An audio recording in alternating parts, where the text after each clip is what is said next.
კიდევ ერთხელ მოგესალმებით, უყურებთ ქრონიკას 5-ზე, მე ქეთევან გრიგორაშვილი ვარ. პარლამენტის დროებითი საგამოძიებო კომისიის მორიგის ხდომა ხვალ გაიმართება. კომისიის წევრები ვიქტორ დოლიძეს და კონსტანტინე ჟღენცს მოусმენენ. კომპანია ჰანიველ ცემენტმა მერვე საერთაშორისო ხარისხის კონფერენცია გამართა.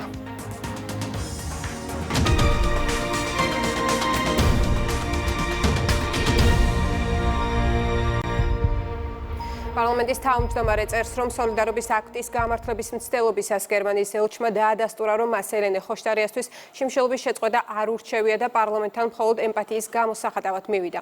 შალვა პაპუაშვილი განმარტავს, რასთან დაკავშირებით შეიძლებოდა დიპლომატს თანაგრძნობა გამოეხატა.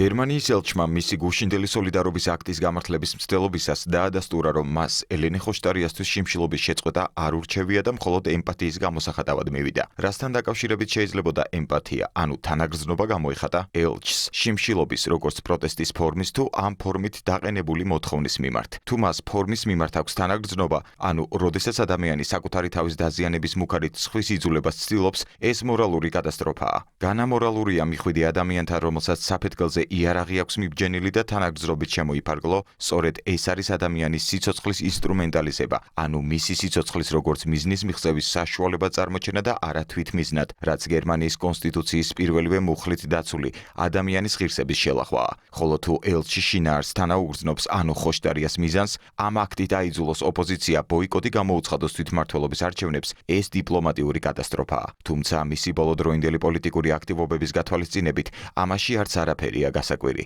ვენის კონვენციის მიერ დიპლომატებისთვის დაწესებული აკრძალვა, რომ არ ჩაერიონ საშინაო საქმეებში უპირველეს ყოვლისა, მათსავე დაცვას ემსახურება წინ და უხედავი და მათთვისვე საზიანო ქცევისგან. პორტუგალიაში შეუთო საპარლამენტო ასამბლეის ყოველწლიური შეხვედრა გაიხსნა. ღონისძიების თემატიკა მშვიდობისა და დემოკრატიის შენარჩუნებაა. სესიის ფარგლებში დელეგაციების ხელმძღვანელებს შორის პირველი შეხვედრა უკვე შედგა, სადაც პროცედურული საკითხები განიხილეს. სანუკი ჩხიკვაძეა პორტოდან ქრონიკის პირდაპირ ეთერში.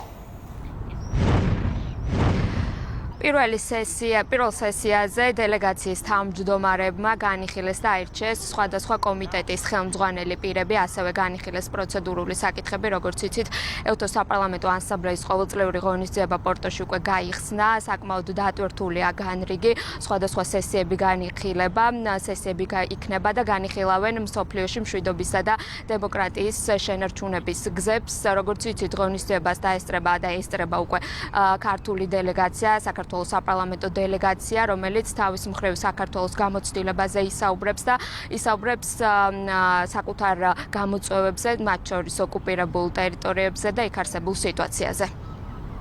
დღეს გაიხსნა ეუთოს საპარლამენტო ასამბლეის ყოველწლიური სესია ქალაქ პორტოში. როგორც წესი, ასამბლეა იხსნება ხოლმე მუდმივმოქმედი კომიტეტის შეხვედრით, რომელზეც დელეგაციის ხელმძღვანელები არიან წარმოდგენილნი. მე მივიღე ამ შეხვედრაში მონაწილეობა. ნაკლებად იყო ამ სხდომაზე პოლიტიკური საკითხების განხილვა, უფრო მეტად საორგანიზაციო თემატიკას დაეთმო. თვალინდელი დღიდან იწყება უკვე კომიტეტის სხდომები. საქართველოს დელეგაციას განზრახული აქვს, რომ თითოეულ კომიტეტის სხდომაზე გამოვიდეს სიტყვით და მიიღოს დებატებში მონაწილეობა, სადაც ჩვენ ვისაუბრებთ საქართველოში საოკუპაციო რეჟიმის მიერ აფხაზეთში და ცხინვალის რეგიონში ქართველების უფლებების დარღვევაზე, ასევე ვისაუბრებთ იმ საფრთხეებზე, რომელიც მომდინარეობს ოკუპაციისგან, სამწუხაროდ იმაზეც, რომ საერთაშორისო საზოგადოება ვერ ახერხებს საქართველოს ტერიტორიული მთლიანობის საკითხის მოგვარებას, მიუხედავად იმისა, რომ 17 წელია მოლაპარაკებები მიმდინარეობს. ჩვენ ვისაუბრებთ ასევე იმ პროგრესზე, რომელიც არის ქვეყანაში, როგორც ეკონომიკური მიმართულებით, ასევე სოციალური მიმართულებით. გვექნება საუბარი ასევე ადამიანის უფლებების საკითხებთან დაკავშირებით და ზოგადად დემოკრატიის საკითხებთან დაკავშირებით. ჩვენმა საზოგადოებამ იცის, რომ რამდენიმე ადამიანს ჯო ვილსონის მეთაურობით საერთოდ სურდათ, რომ ჩვენ არ დავსწრებოდით ამ ღონისძიებას, მაგრამ მათ და სამწუხაროდ ჩვენ აქ ვართ და ვესწრებით და სრულუფლებიანი წევრები ვართ ამ ორგანიზაციის. შესაბამისად, ალბათ კონკრეტული პირების მხრიდან, დაინტერესებული პირების მხრიდან, რომელთაც სხვადასხვა ინტერესი ამაზრავებთ, მათ შორის პოლიტიკური და ფინანსური, შეიძლება მათი მხრიდან იყოს კრიტიკა, რასაც ჩვენ მიჩვეული ვართ ეს კრიტიკა ყოველთვის უსამართლოა, თუმცა ჩვენი დელეგაცია სრული მობილიზებით არის აქ წარმოდგენილი და ყველანაირ დაუსაბუთებელ და უსამართლო კრიტიკას დაუპირისპირებთ ფაქტებს და იმ რეალობას, რომელიც საქართველოში არის.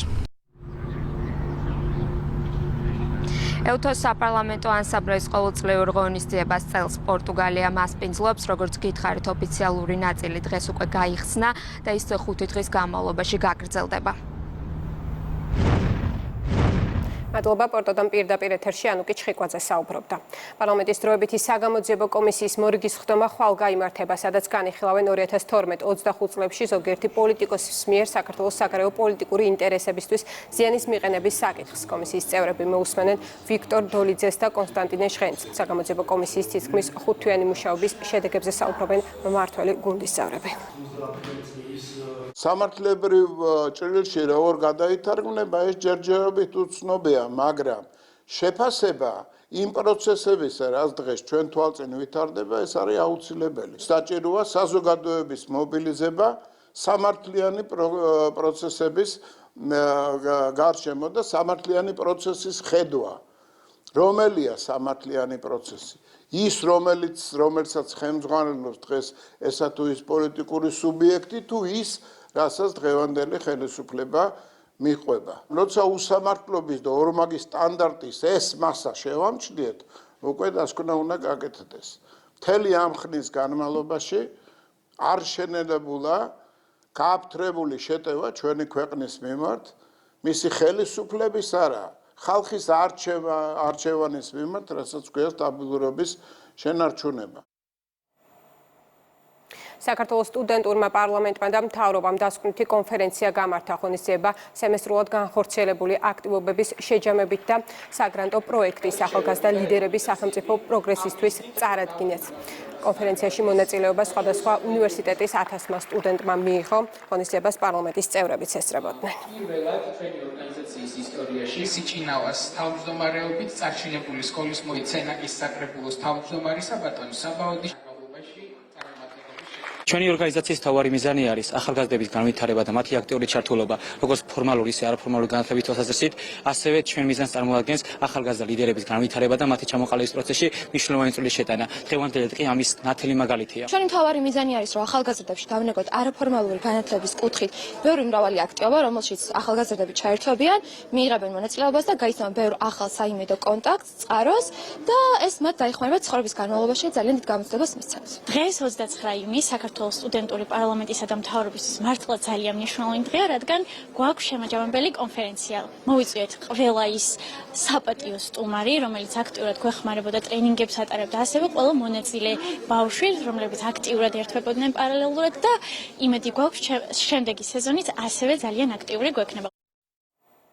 კომპანია Honeywell Cement-მა მერვე საერთაშორისო ხარისხის კონფერენცია გამართა. ღონისძიებაზე გასული წლის შედეგები შეაჯამეს და ყურადღება ხარისხის სტანდარტების განვითარებასა და ინოვაციური მიდგომების დანერგვაზე გაამახვილეს. კომპანია Honeywell Cement-მა მერვე საერთაშორისო ხარისხის კონფერენცია გამართა. ღონისძიებაში სამშენებლო ინდუსტრიის წამყვანი საერთაშორისო და ადგილობრივი ექსპერტები, დეველოპერები, ინჟინრები და დარგის სპეციალისტები მონაწილეობდნენ. ყურადღება გამახვილდა ხარისხის სტანდარტების განვითარებასა და ინოვაციური მიდგომების დანერგვაზე. ვაგზელებთ განვითარებას ჰიდროელექტრიკის სადგურების დაიწყება პორტების მშენებლობა, აეროპორტები, გზები, დავიწყეთ გამოშვებას ისეთი სამშენებლო მასალების, რომელიც აქამდე არ გამოგვიშვია და ასევე ამ მიმართულებით ალბათ დაუპარტნიორდებით ძალიან დიდ სოფლიოში ყველაზე დიდ სამშენებლო მასალების კომპანიას, რომელიც დაგვეხმარება, რომ მათი ნოუ-ჰაუ გადმოვიტანოთ აქეთ საქართველოში. ასევე ძალიან ოპტიმისტურად უყურებთ მომავალს და გავაგზავნებთ ზრდას, იმიტომ რომ ქვეყანა კარგად ვითარდება, ეკონომიკა იზრდება. ღონისძიებაზე Honeywell Cement-ის გენერალურმა დირექტორმა გასული წლის შედეგები შეაჯამა და სამომავლო გეგმებზე ისაუბრა. ვეცნობით თანამედროვე ტენდენციებს სამშენებლო დარგში. გვაქვს საერთაშორისო სპიკერები, გვაქვს მსჯელობა, გვაქვს ბაზრის ანალიტიკა უძრავი ქონების. კონფერენციის ფარგლებში მომხსენებლებმა მსოფლიოსა და საქართველოს სამშენებლო სფეროს მნიშვნელოვან გამოწვევებსა და პერსპექტივებზე ისაუბრეს. განიხილეს 2025 წლის მსოფლიო დიზაინის ტენდენციები. შევაჯამეთ საქართველოში საცხოვრებელი უძრავი ქონების ბაზრის დინამიკა, შევხედეთ გრძელვადიანი მოთხოვნის ფაქტორებს, რომლებიც ჯანსაღად გამოიყურება, აქ იგულისხმება ურბანიზაციის ზრდა, ოჯახის საშუალო დონის შემცირება, ასევე გასაახლებელი საბინაო ფონდი, მზარდი შემოსავლები და ასე შემდეგ. კონფერენცია ძალიან საინტერესო იყო. დიალოგის ფორმატში ვისაუბრეთ დიზაინერებთან, კომპანიის მფლობელებთან და მშენებლებთან. ჩემი გადმოსახედიდან ჰანიველი ძალიან ინოვაციური კომპანიაა და დიდი მიზნები აქვს, რომლის განსახორციელებლად ყველას შესაძლებლობა გააჩნია.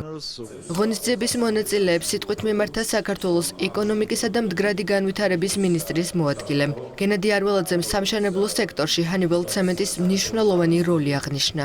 საქართველოს მთავრობაც არა ერთგზის მნიშვნელოვან რეფორმებს ახორციელებს, როგორც ხარისხის ინფრასტრუქტურის ამაღლების კუთხით, ასევე საერთაშორისო და ევროპული სტანდარტების დანერგვის მიმართულებით სამშენებლო სექტორში, რაც უზრუნველყოფს უსაფრთხო და ასევე მაღალი სტანდარტის სამშენებლო პროდუქტების ხელმისაწვდომობას. 2024 წლიდან Heidelberg Cement Georgia განვითარების ახალ საფეხურზე გადავიდა და შექმნა ევროპული სტანდარტების მქონე ახალი ბრენდი Honeywell Cement, რომელიც გააგრძელებს Heidelberg Cement Georgia-ს წარმატებულ საქმიანობას მრავალწლიანი გამოცდილების მქონე გუნდთან ერთად. კომპანიამ 17 წლიანი ოპერირების პერიოდში საქართველოში 200 მილიონ ევროზე მეტი ინვესტიცია განახორციელა, რაც ცემენტის არსებული ქარხნების მოდერნიზაციის, ბეტონისა და ინერტული მასალების საწარმოო ხაზის ფართოებაზე იყო ორიენტირებული. უცხოეთის ახალ ამბებს გავეცნოთ. რუსეთის მხრიდან ასობით დრონით, ბალისტიკური და ფრთოსანი რაკეტებით უკრაინაზე მიტანილი იერიშის შედეგად სულ მცირე 11 ადამიანი დაშავდა. მათ შორის ერთი მცირეწლოვანი ბავშვია. დაღუპულთა შესახებ ცნობა არ გავრცელებულა. საოკუპაციო ძალების თავდასხმების სამიზნეში კვლავ კრიტიკულად მნიშვნელოვანი ინფრასტრუქტურა და საცხოვრებელი სახლები მოექცა.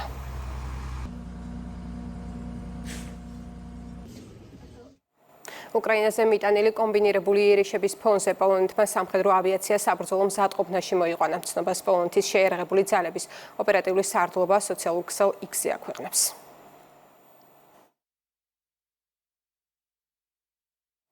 უკრაინა ოფიციალურად ტოვებს ოტავის კონვენციას, რომელიც ქვით საწინააღმდეგო ნაღმების წარმოებასა და გამოყენებას კრძალავს. ცნობას უკრაინული მედია ავრცელებს და აღნიშნავს, რომ შესაბამის განკარგულებას ვოლოდიმირ ზელენსკიმ მოაწერა ხელი. ოფიციალური კიევი არაერთხელ აცხადებდა, რომ ომის ფონზე ოტავის კონვენციით დაწესებული შეზღუდვები გადახედვას საჭიროებდა.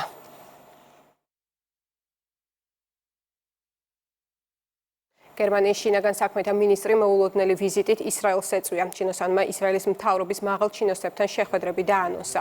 გერმანიის შინაგან საქმეთა მინისტრი ისრაელის პრემიერ-მინისტრს ბენიამინ ნეთანიაჰუს შეხვდება, ასევე მას დაგეგმილი აქვს აუდიენციები საგარეო საქმეთა და თავდაცვის მინისტრებთან.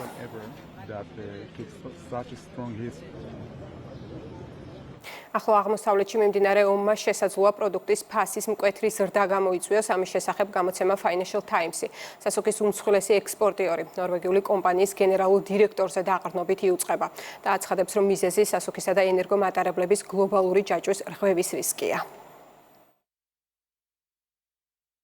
დღეს ყველა სიახლეს ვრცლად გაიცნობით იმედი News-ჭიზე. მე ხვალამდე გემშვიდობებით. ნახვამდის.